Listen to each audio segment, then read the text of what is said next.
It was the sort of case that would rattle anyone to their core, a brilliant mind, a respected scientist, and yet one day just gone. Dr. Evelyn Clarke, a renowned physicist whose groundbreaking research had been changing the world of quantum mechanics, vanished without a trace. Her disappearance was the kind of event that seemed so surreal, so out of place, that it was hard to wrap one's mind around. Dr. Clarke had been at the peak of her career, known for her intelligence, her drive, and her deep commitment to scientific discovery. She had worked tirelessly for years, making major contributions to the world of physics. She was a well-known figure, not just at her university but also in the broader scientific community. Her research was poised to reshape the understanding of quantum computing, and she was just days away from presenting her latest findings at a prestigious international conference. But then she was gone. No phone calls, no emails, no messages. Nothing. The last time anyone saw Dr. Clarke was the evening before her disappearance. She had attended a dinner at a local restaurant with a few of her colleagues, including Dr. Greg Harwood, a fellow scientist with whom she had been working closely. The evening had been ordinary, perhaps a little tense as their recent work had become somewhat contentious, but nothing that would have suggested anything was wrong. They had exchanged a few words, had their meal, and then Evelyn had left the restaurant alone, her usual calm demeanor intact. The following morning, her colleagues and family began to grow concerned when she didn't show up for work. Dr. Clarke was known for her punctuality and dedication, but that day she was absent from the lecture hall where she was supposed to deliver a talk on her latest research. Calls to her phone went unanswered, and messages went unreturned. Her absence was completely out of character. At first, they assumed she was caught up in her research or needed a break. It wasn't uncommon for a scientist of her caliber to get lost in her work, sometimes staying up late into the night, obsessing over calculations and experiments. But as the hours stretched on without any word from her, a growing sense of dread began to take hold. Her colleagues at the university, deeply worried, contacted the police. When the officers arrived at her apartment, they found the place as pristine as it had always been. Nothing appeared to be out of place. Her bed was made, her desk organized, and her work materials neatly arranged. It was as though she had simply vanished from her own life without leaving a trace. Her car was still parked in the driveway, the engine cold. The authorities launched an immediate investigation, but the initial search turned up nothing. There were no signs of forced entry into her apartment, no struggle, and no indication of foul play. Her computer had been left open, a few emails still on the screen, but nothing that seemed to offer any clue about her disappearance. As the hours turned into days, the case began to grow colder. The police scoured the area, asking questions, but no one had seen anything unusual. It was as if she had vanished into thin air. Evelyn's family, friends, and colleagues were left bewildered. No one could make sense of it. The police combed through her personal life, trying to figure out what could have happened. They spoke with her close friends, but no one could offer any insight. Evelyn had always been a private person, but she didn't appear to have any enemies, no dangerous relationships, no hidden motives. Her professional life was focused entirely on her work, and there were no signs of any personal troubles that might have caused her to disappear. The only lead the investigators had was a brief exchange Evelyn had had with her colleague, Dr. Greg Harwood, just days before she went missing. Evelyn and Greg had been working together on a highly classified government project, one that involved top-secret quantum research. Their relationship had been complicated. While they had collaborated on many projects, recent tension had arisen between them. Some of Evelyn's colleagues reported that the two had been disagreeing over the direction of their research, but no one knew for sure what had happened behind closed doors. Dr. Harwood's name was quickly added to the list of people to question, but he was quick to clear himself. He had an alibi for the night Evelyn went missing. He had been at a faculty dinner at a local hotel, and several colleagues confirmed his presence. Still, his relationship with Evelyn raised suspicions. Some wondered if their professional rivalry had escalated into something more sinister. With no concrete evidence, the investigation stalled. The case became a mystery that grew colder with each passing day.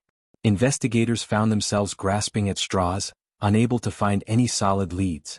No one knew where Evelyn had gone or if she was even still alive. As the weeks turned into months, the questions only multiplied. Had she been abducted?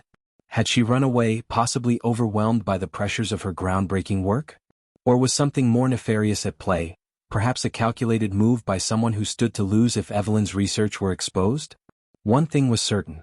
Evelyn Clarke's disappearance was no ordinary case. It wasn't just a missing person report, it was a puzzle, one that seemed to grow more complicated the harder anyone tried to solve it. Every clue seemed to lead to another dead end, and every new theory seemed to raise more questions than answers. Then something strange happened. A breakthrough of sorts came when a former colleague of Evelyn's, someone who had kept a low profile during the investigation, came forward with new information. The colleague claimed that Evelyn had been acting strangely in the weeks leading up to her disappearance. She had seemed paranoid, anxious, even as though someone was watching her. According to this source, Evelyn had also received several mysterious phone calls late at night. But who was calling her? And what had they wanted? The mystery was deepening and the investigation was far from over. But as Evelyn's colleagues and family grappled with the unknown, one chilling question hung in the air. What had really happened to Dr. Evelyn Clarke? Months had passed since Dr. Evelyn Clarke's mysterious disappearance, yet the case remained unsolved, haunting everyone who had known her. The university, the authorities, and even the public had all but moved on, the investigation now relegated to a file gathering dust in a cold case archive. However, for those closest to Evelyn, it was as if the clock had stopped the day she vanished, and they couldn't shake the feeling that there were more answers hidden within the chaos of her disappearance. One crucial piece of information had surfaced, albeit quietly. Evelyn's former colleague, Dr. Greg Harwood, had been behaving strangely since the day she disappeared. He had offered the police an alibi for the night Evelyn vanished, but something about his demeanor during the investigation had rubbed people the wrong way. Dr. Harwood, a man of precision and calculated intellect, was known for his calm and collected nature, yet now he seemed off balance. His responses during questioning were curt, his eyes darting, and he appeared unusually nervous. This was not the Greg Harwood that people remembered. For some reason he had become a fixture in the case, a constant shadow looming over it. Yet, despite his odd behavior, the police could not pin anything on him.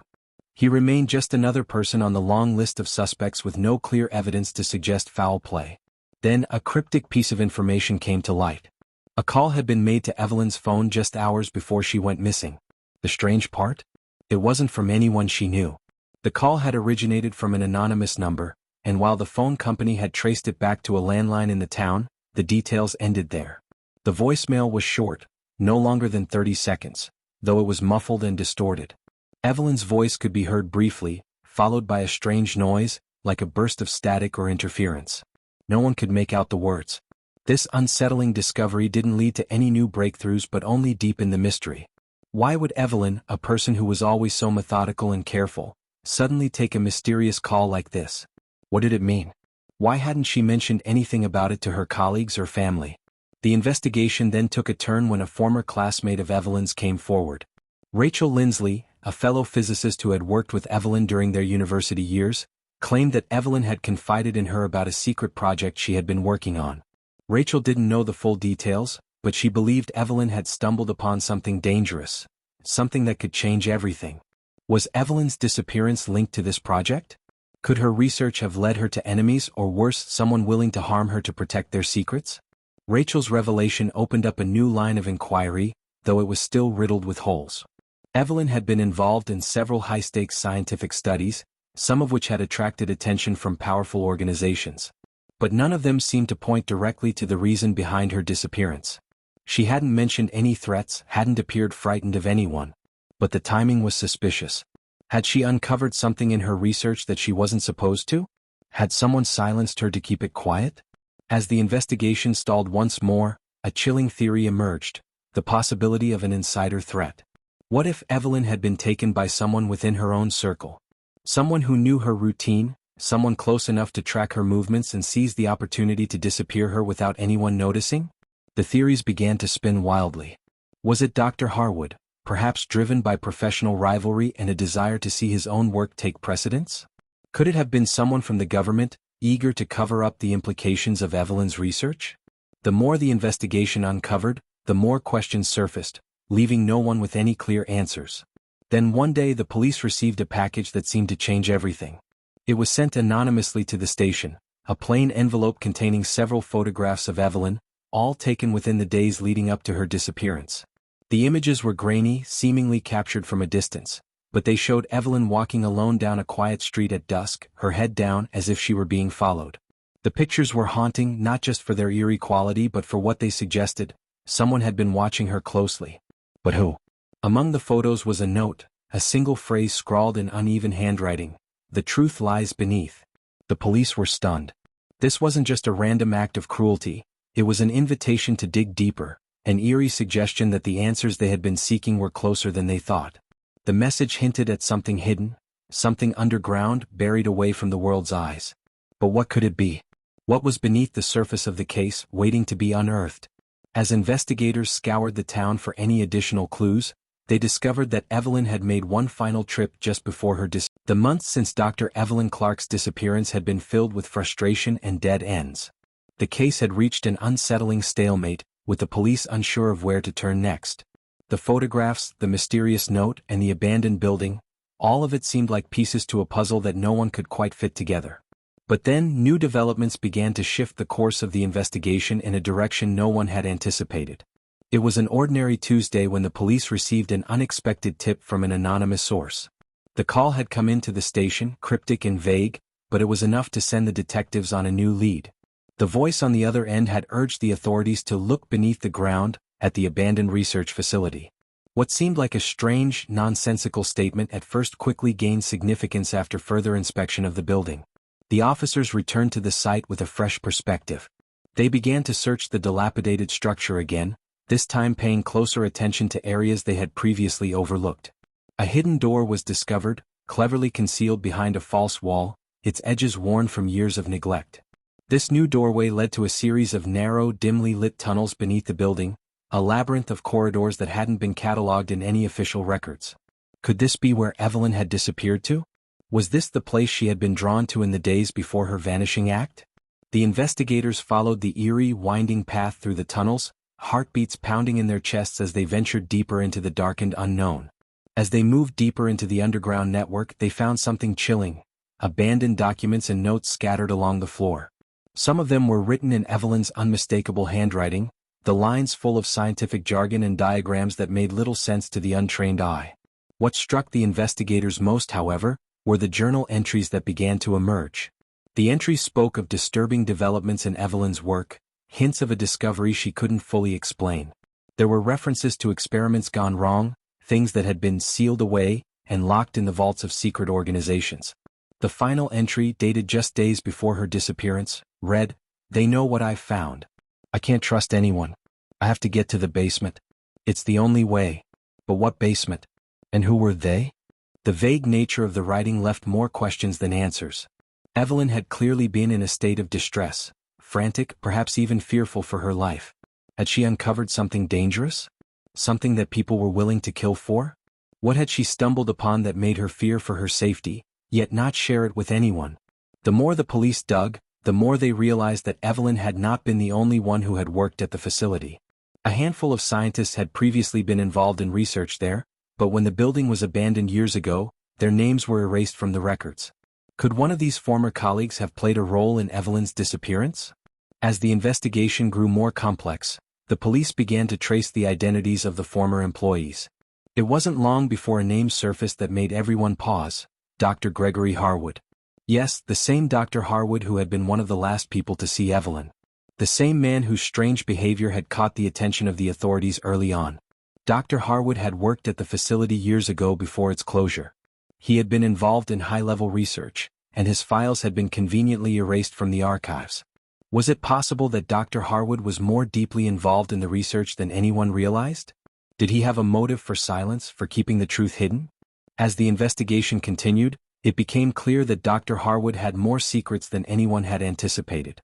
He had been part of a project linked to government-backed research, the kind of project that never made it into the public eye.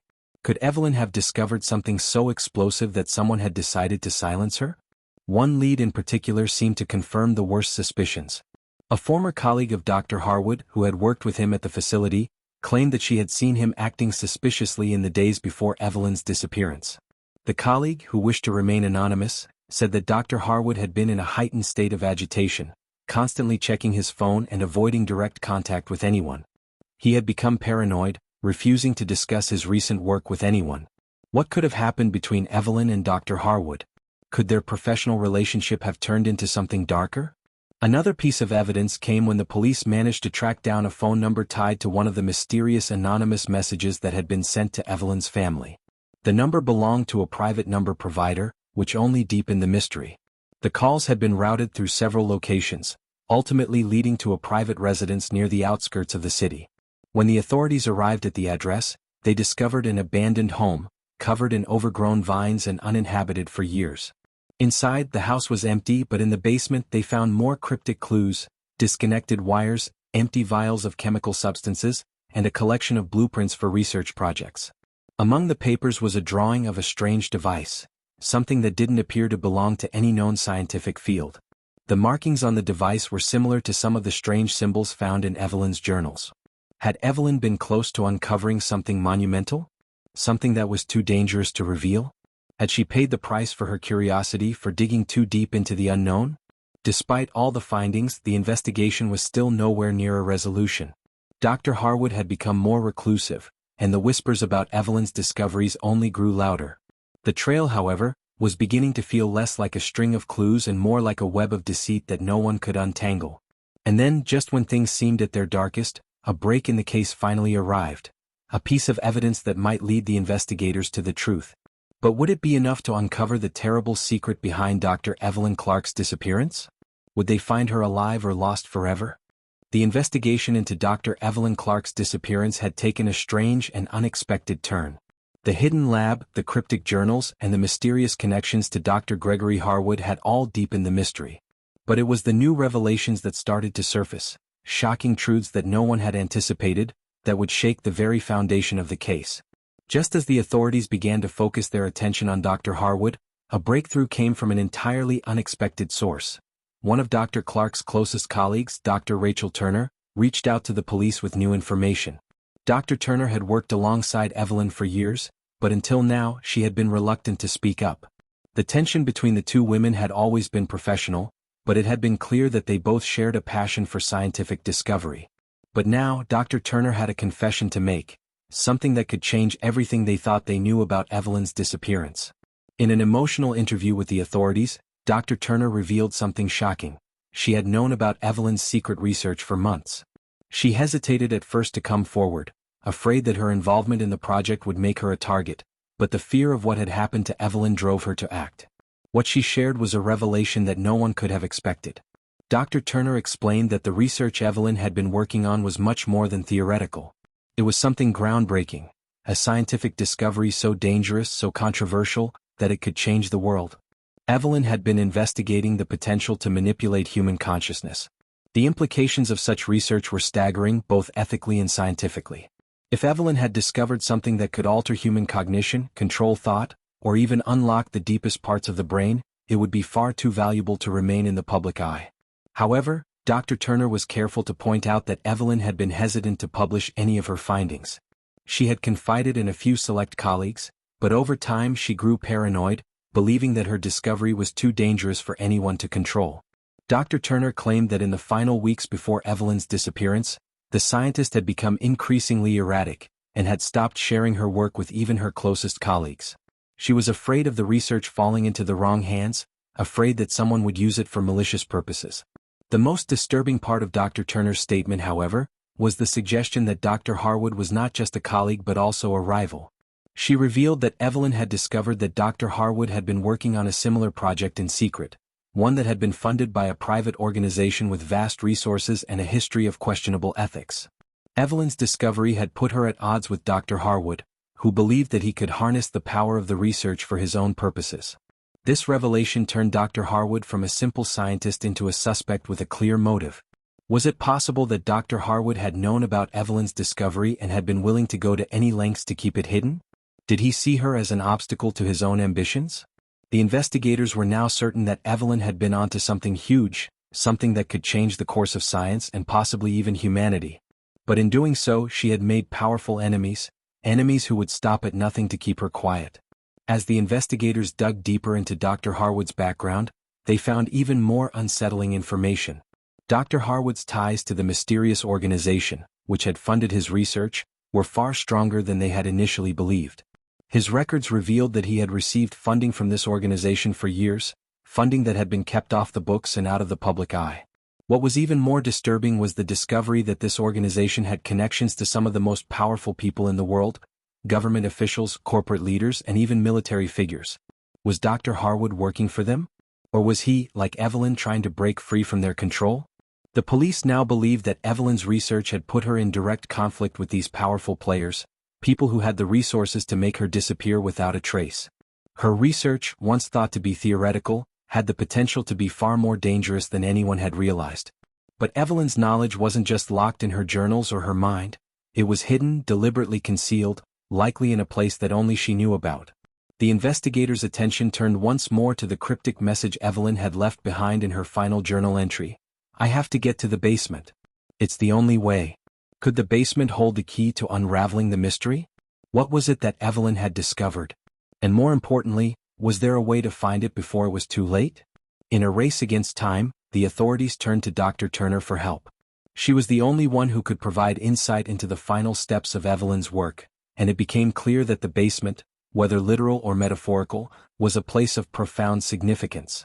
But as they prepared to search, another ominous twist emerged. Dr. Harwood, the person of interest, had gone missing. Was it a coincidence? Or had Dr. Harwood, realizing that the walls were closing in, decided to flee before the truth could be exposed?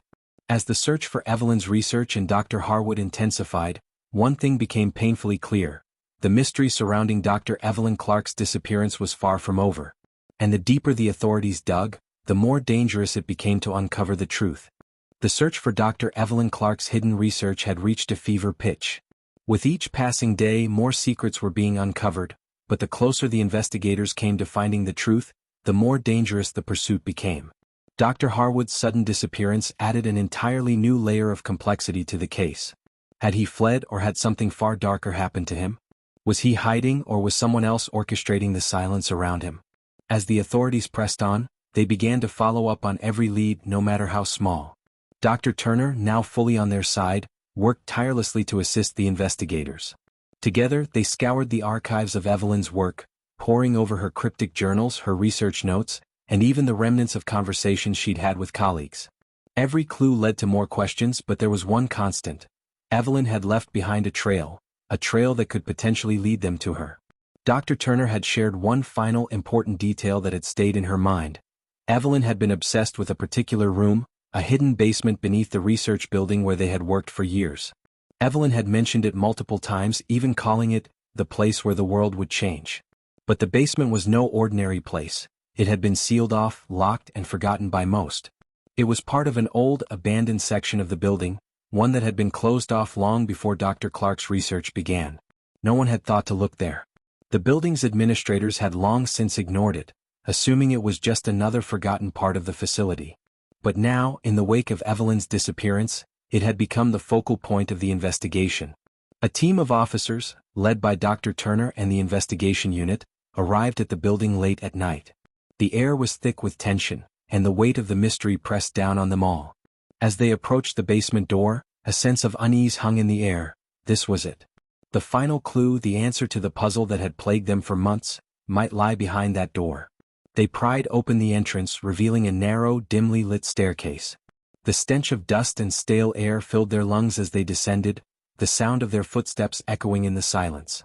At the bottom of the stairs, they found a heavy metal door, rusted and unmarked. There was a sense of finality to it, as if they were about to unearth something that had been deliberately concealed. Dr. Turner, her hands trembling slightly, reached for the handle and pushed the door open. The room was dark, but the moment the door creaked open, a faint light flickered from within. They stepped into a cavernous space, filled with old filing cabinets, scattered papers, and strange scientific equipment. It was a chaotic mess of old research, yet there was a clear order to it, a pattern in the madness that only someone who truly understood Evelyn's mind could decipher. But in the center of the room, lying on a wooden desk, was something far more disturbing: a large, old-fashioned safe.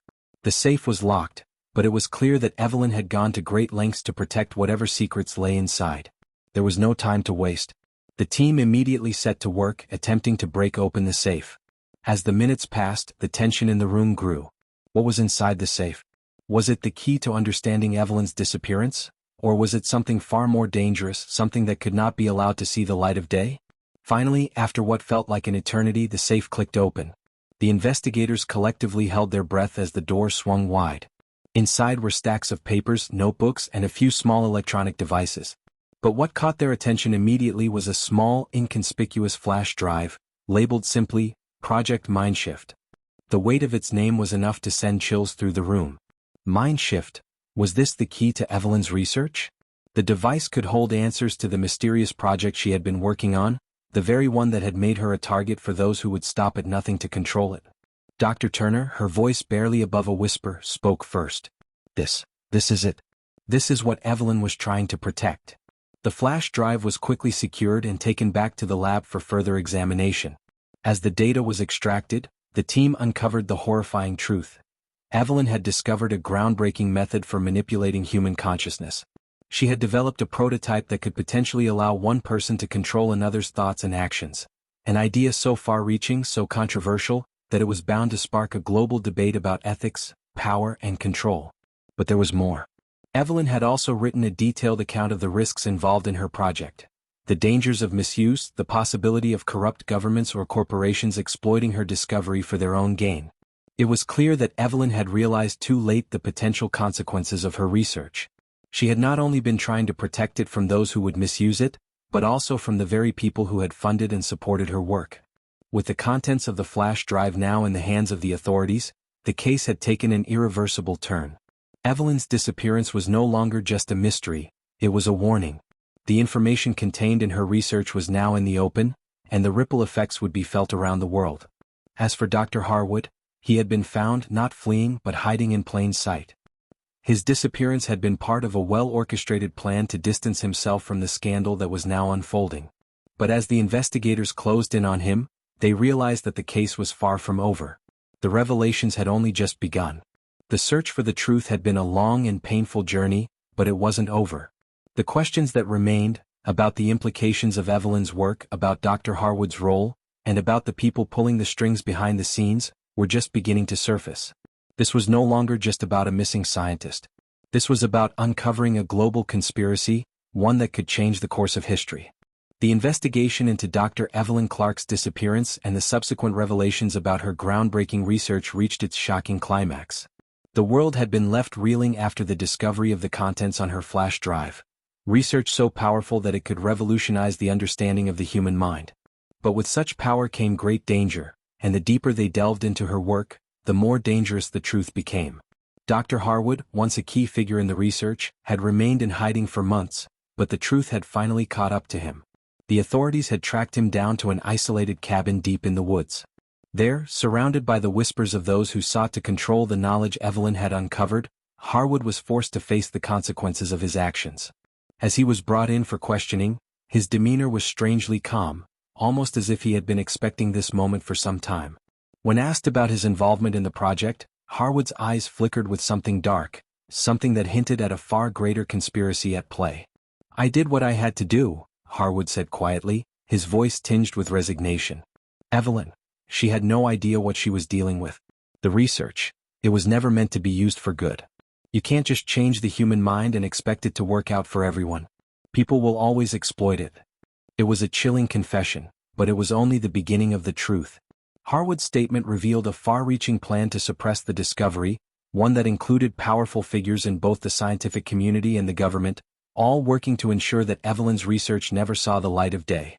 Dr. Turner, who had been by Evelyn's side throughout the investigation, was devastated. She had believed in the integrity of the research, in the possibility that it could be used for good, that it could help the world. But now she saw the enormity of the danger it posed. As the investigation into Harwood deepened, a series of shocking connections began to surface. The project that Evelyn had been working on had been funded by a shadowy organization, one with a vested interest in controlling human behavior for military and political purposes. Evelyn had realized the potential for abuse too late, and her warnings, hidden within the pages of her journals, were a desperate attempt to stop it before it could spiral out of control. But the higher-ups at the organization had never intended to let it go. They had watched Evelyn closely, knowing she was on the brink of a discovery that could change everything. When she had threatened to expose the truth, they had acted quickly. Evelyn was no longer just a brilliant scientist. She had become a threat to their plans, and they had ensured her disappearance. The pieces of the puzzle were falling into place, but it was too late to reverse what had already been set in motion. The knowledge of what Evelyn had uncovered could not be erased. And while the authorities now had the answers they needed, there were still those out there who would stop at nothing to ensure that the full extent of Evelyn's research remained buried. In a final twist, it was revealed that Evelyn had planned for her disappearance all along. The encrypted data on the flash drive was not just a record of her research, it was also a fail-safe, a plan to protect her work in case she was silenced. As investigators decrypted the final files, they discovered a detailed account of Evelyn's suspicions, a series of coded messages hidden in the notes that pointed to several high-ranking officials who had been involved in covering up her research. Evelyn's work had never been about fame or fortune. It was about understanding the complexities of the human mind and the risks that came with manipulating it. Her research had the potential to either save lives or destroy them, depending on who controlled it. But she had known the risks from the beginning. That was why she had hidden her findings, making sure they couldn't be used by anyone with malicious intent. In the final moments of the investigation, the truth was clear. Dr. Evelyn Clarke had not just been a scientist. She had been a visionary who understood the power of knowledge and the devastating consequences of its misuse. Her research, though now exposed, was far from being the end of the story. It was the beginning of a global conversation about ethics, power, and the limits of scientific discovery. With Harwood now in custody and the authorities working to dismantle the network of people involved in suppressing Evelyn's research, the world was left to grapple with the aftermath. The questions that remained were as unsettling as the ones that had led to this point. What would happen to the knowledge Evelyn had uncovered? Could it be used responsibly? Or was the danger far too great for anyone to control? The truth had finally come to light, but the journey was far from over. Thank you for watching the final part of this gripping story. We hope you've been as captivated by the twists and turns of this case as we have. If you've enjoyed the series, please make sure to subscribe to our channel, hit the notification bell, and leave your thoughts in the comments below. What do you think about Evelyn's research and the events that unfolded? Do you think it could change the future of science and humanity? We'd love to hear your theories. Stay tuned for more true crime stories, and until next time, keep seeking the truth.